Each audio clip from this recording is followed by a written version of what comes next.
BTech panipuri वाली दमयंती आज बहुत खुश थी।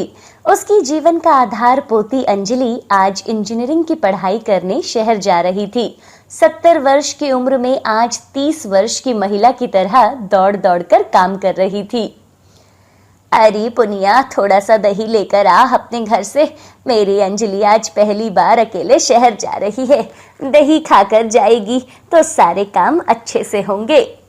लाती हूँ, लेकिन तू अपने आप को संभाल, कल रात से जागी हुई है। कुछ हो गया तो फिर देखने वाला कोई भी नहीं है। अरे मुझे कुछ नहीं होने वाला, मुझे कौन सा कहीं दूर जाना है। अंजू के जाने के बाद तो दिन भर आराम ही करना है। बस जल्दी से अंजू इंजीनियर बन जाए, तब इसका हाथ किसी राजकुमार के साथ पिलाकर गंगा नहाऊंगी। दादी, मैं कई बार बोल चुकी हूँ कि नहीं करनी मुझे शादी वादी। मैं आपको छोड़कर कहीं नहीं जा सकती। तांगे पर बैठकर अंजलि अपनी दादी और पुनिया के साथ रेलवे स्टेशन पहुंचती है। दमयंती अपने पल्लू से बार बार अपने आंसुओं को पोंछ रही थी। बेटी सरला और दामाद 15 वर्ष पहले ही रोड एक्सीडेंट में मारे गए थे। तब से वही अंजलि को पाल पोस रही थी। दादी देखो, मेरी ट्रेन आ गई। चाचा थोड़ा तेज तेज हाँको ना तांगे को, वरना ट्रेन छूट जाएगी। बेटा तू जाकर अपनी सीट देख, हम तेरा सामान लेकर आते हैं। अंजू बेटा, इस झोले में तेरे खाने का सामान है, रास्ते में खा लेना। ट्रेन का सामान नहीं खाना। बोतल में पानी रखा है, वो पी लेना। और अजनबियों से ज्यादा बात मत करना, और ना ही उनकी किसी चीज को खाना। ठीक है दादी, सिग्नल हो गया है, मैं चलती हूँ। रोना मत और टाइम से खाना खाना। पुन्नी चाची, दादी का ख्याल रखना। ट्रेन धीरे धीरे प्लेटफॉर्म को छोड़ अपनी रफ्तार पकड़ लेती है। इधर प्लेटफॉर्म पर दमयंती दहाड़ मारकर रोने लगती है। पुनिया और तांगे वाला मिलकर किसी तरह उसे घर लाते हैं। उधर दूसरे दिन अंजलि ट्रेन से उतरकर सीधे कॉलेज पहुंचती है।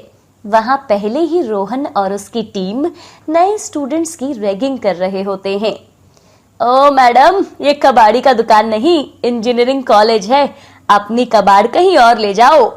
भैया मैं फर्स्ट ईयर की स्टूडेंट हूँ, वो लेट हो रही थी इसलिए सामान सब लिए डायरेक्ट स्टेशन से कॉलेज ही आ गई।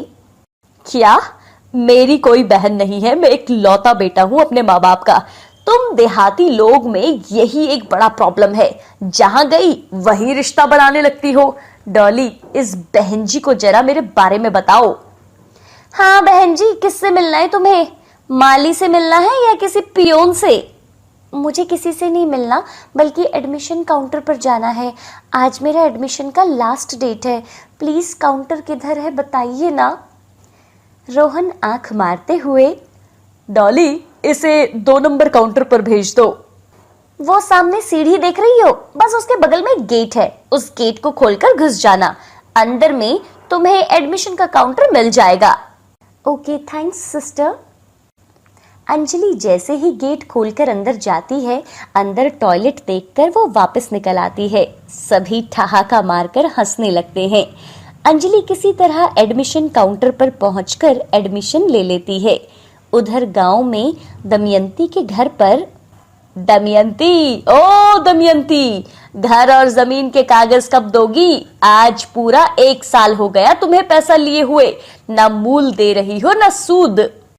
अरे करोड़ी, मैं कौन सा भागी जा रही हूँ, पाई पाई मिल जाएगी। मेरी पोती को इंजीनियर तो बनकर आने दो। वो सब मैं नहीं जानता। 1 सप्ताह के अंदर अगर मेरे पैसे नहीं मिले तो घर और जमीन सब मेरी हो जाएगी। इसके बदले मैं तेरी पोती की फीस भर दूंगा। गांव का होने के नाते इतना मैं कर सकता हूँ बस। इस तरह करौड़ी दमयंती की सारी जमीन लिखवा लेता है।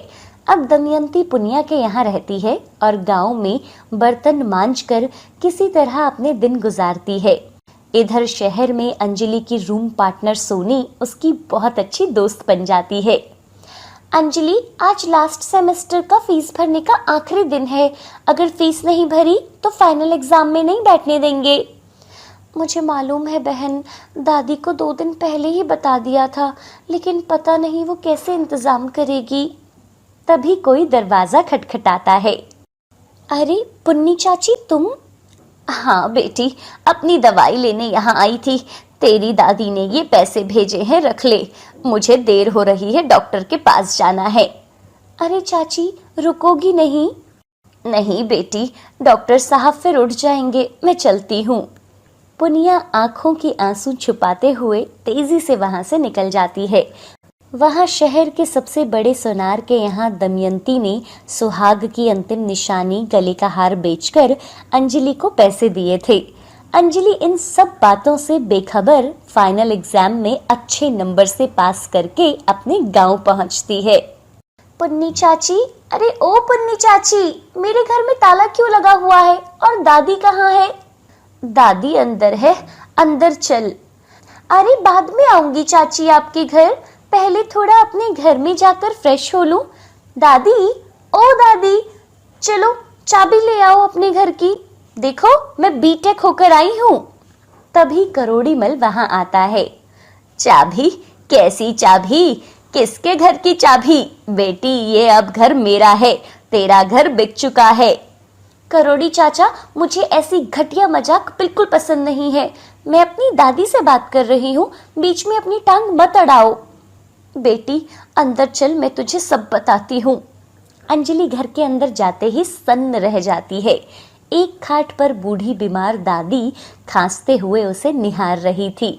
अंजलि को समझते देर नहीं लगती। दूसरे दिन वो वापस शहर जाती है, लेकिन लगभग 1 महीना बीत जाने के बाद भी उसे कहीं नौकरी नहीं मिलती। एक दिन बाजार में कॉलेज के बाहर पानी पूरी बेचने वाले से उसका सामना होता है।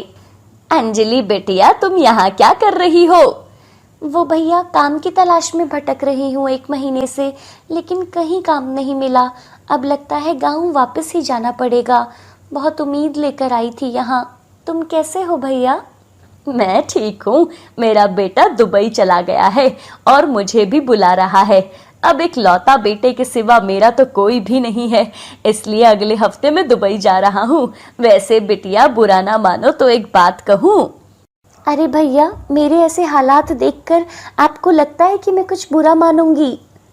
बिटिया, तुम्हें याद है एक बार जब लगातार बारिश हो रही थी तो तुमने 3 दिनों तक पानी पूरी अपने घर से बनाकर मुझे लाकर दी थी, और वो पानी पूरी इतनी टेस्टी थी कि 2 घंटे में ही सब बिक गए थे। हाँ भैया, आपको आज तक याद है। तो जब तक काम ना मिले तुम मेरी दुकान यूज कर सकती हो। वैसे भी मैं दुकान समेटकर दुबई जाने वाला हूँ, लेकिन तुम्हें अपने ही कॉलेज के बाहर पानी पूरी बेचने में शर्म आ सकती है। शर्म कैसी भैया, बल्कि मैं तो बीटेक पानी पूरी वाली लिखकर पानी पूरी बेचूंगी। वाह, ये हुई ना बात। तो फिर कल से दुकान तुम्हारी। दूसरे दिन कॉलेज के ठीक सामने बीटेक पानी पूरी वाली साइन बोर्ड के साथ ठेला लग जाता है। कॉलेज के पास से गुजरने वाले लोग एक बार ठहरकर देखने लग जाते हैं। कुछ लोग मजाक उड़ाते हैं तो कुछ हौसला देते, पर जिसने भी पानी पूरी खाई उसके स्वाद के गुलाम हो गए। एक दिन, अरे डॉली, ये देख, बीटेक पानी पूरी वाली, ये तो अपनी कबाड़ वाली है। हाँ, ये तो वही है। अरे तू, मैंने कहा था ना कि तुम जैसे लोग कबाड़ का ही काम कर सकते हैं। रोहन, कम से कम कबाड़ का धंधा इससे तो अच्छा था। ये तो अपने कॉलेज की इज्जत ठीक सामने पानी पूरी बेचकर पूरी तरह से तार तार कर रही है। खैर, कबाड़ वाली, 2 प्लेट पानी पूरी पैक कर दे। हम यहाँ खाकर अपनी बेइज्जती नहीं करवा सकते। और सुन, बचे पैसे ना टिप समझकर रख ले। आप बचे पैसे वापस रख लो और मुझे अपने काम करने में कोई शर्म नहीं है। अंजलि का व्यवहार और पानी पूरी की लाजवाब टेस्ट के कारण जल्द ही पूरे शहर में बीटेक पानी पूरी वाली फेमस हो जाती है। कई बड़े बड़े शहरों में बीटेक पानी पूरी वाली की ब्रांच खुल जाती है। अंजलि का नाम अब शहर के प्रसिद्ध करोड़पतियों में गिना जाने लगता है। अंजलि अब अपनी दादी के साथ शहर के बीचों बीच शानदार आलीशान बंगले में रहना शुरू कर देती है। हाय एवरीवन, आपको ये स्टोरी कैसी लगी हमें कमेंट करके बताना ना भूलें। क्या आपका भी कोई ऐसा फ्रेंड है जिसने बहुत अच्छी पढ़ाई करी हो और वो आज ऐसे फील्ड में है जिसमें अक्सर बहुत से लोगों को काम करने में शर्म आती है? अगर हाँ तो हमें कमेंट करके बताना ना भूलें।